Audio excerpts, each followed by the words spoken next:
Selamat pagi saudara-saudara. Renungan untuk kita pagi hari ini kita ambil dari Yohanes 4 ayat 24. Sebelumnya mari kita berdoa. Terima kasih Tuhan untuk pagi hari yang indah ini. Tuhan telah bangunkan kami dengan penuh sukacita, dengan segar bugar, dengan napas kehidupan baru. Pagi hari ini kami rindu ya Tuhan untuk mendengarkan firman-Mu. Berkati kami, berkati hamba-Mu, biar segala sesuatunya berkenan untuk Tuhan dan untuk menambah iman percaya kami. Terima kasih Tuhan, terpujilah nama Tuhan kekal sampai selama-lamanya. Amin. Saudara-saudara, renungan untuk kita pagi hari ini tanggal 8 April 2023 yang diambil dari Yohanes 4 ayat 24. Demikianlah dikatakan di sana.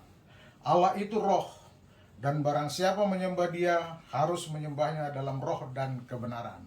Dalam bahasa Batak dikatakan, Todi doang gode bata asa akan martangiang tu ibana patut martangiang di bagasan tondi dohot hasitongan.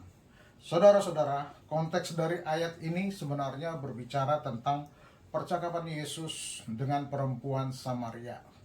Yesus berkata kepadanya karena perempuan Samaria itu mempertanyakan kepadanya di mana seharusnya orang itu menyembah. Sebab nenek moyang mereka menyembah di atas gunung, dan sedangkan orang Yahudi menyembah di Yerusalem.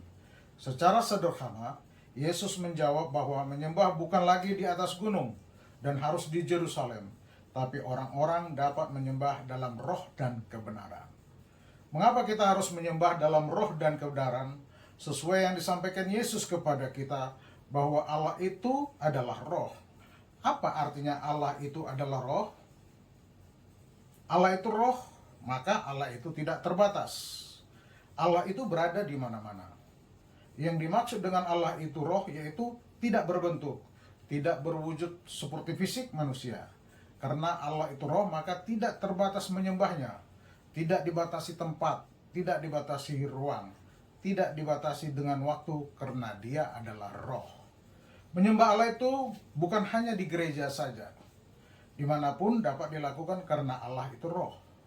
Tetapi bukan berarti tidak ke gereja, karena Tuhan menginginkan gereja itu adalah tempat orang-orang yang rindu kepadanya untuk mendengarkan firman Tuhan.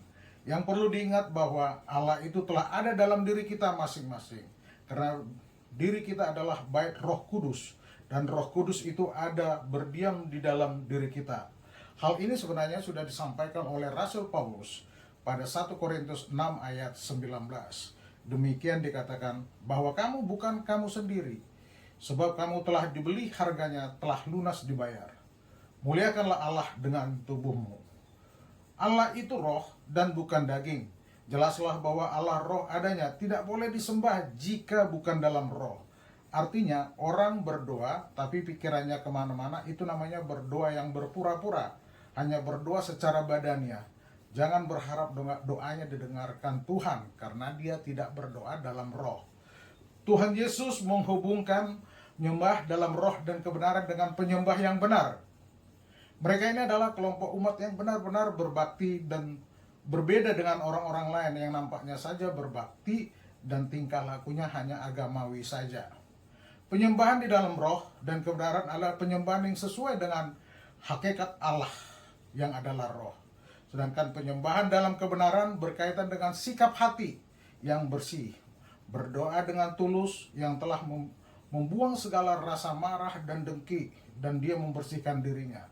Sembahlah Allah itu dengan benar dan jaga kesucian hidup kita, karena diri kita adalah bait Roh Kudus. Menyembah Bapa dalam roh dan kebenaran berarti melibatkan tindakan mengasihi Dia dengan hati, jiwa, pikiran, dan kekuatan kita. Penyembah yang benar adalah hidupnya yang benar-benar, karena hidupnya adalah bait Roh Kudus.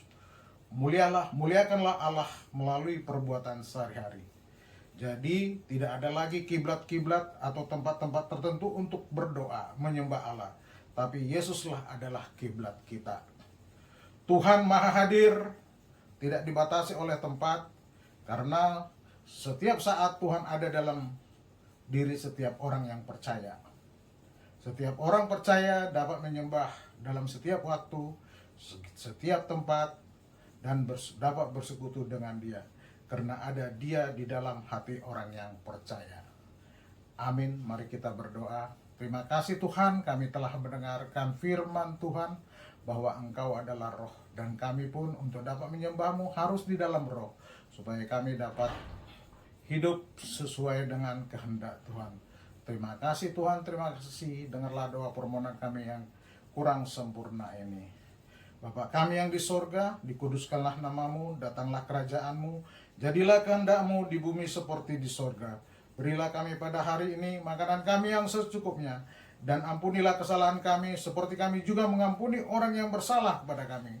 Dan janganlah membawa kami ke dalam percobaan, tetapi lepaskanlah kami daripada yang jahat, karena Engkau yang punya kerajaan dan kekuasaan dan kemuliaan sampai selama-lamanya.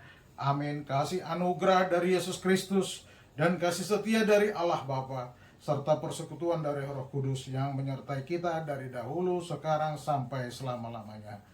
Amin. Horas Madihita.